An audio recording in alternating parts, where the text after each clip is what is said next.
Pīčuki, pasteidzies, nu puisīt, tev tūliņ būs jābrauc uz skolu. Tēti, kāpēc man vienmēr uz to sestdienu skolu jābrauc? Lai mācījos latviešu valodu, Elsa, lai mācījos latviešu valodu. Fredi, jūs labāk pasteidzieties, citādi būsiet pa vēlu. Pa vēlu? Vai tad tu nezini, kā tava kārti šodien zelta gabaliņu vest uz skolas? Fredi, es aizmirstu tev pavisam pateikt. Man šodien ir appointments ar hairdresser.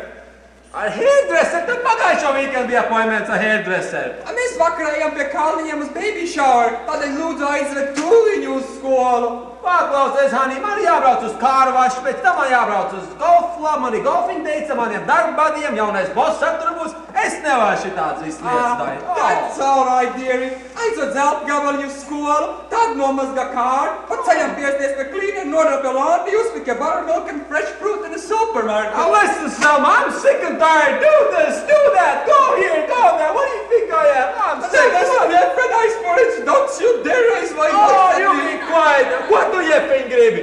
Es vēl gribēju zināt, kāpēc man uz to sestdienu skolu jāiet ir. Vai iemācītos latviešu valodu saprast, ko mēs ar mammu runājam, muļķi?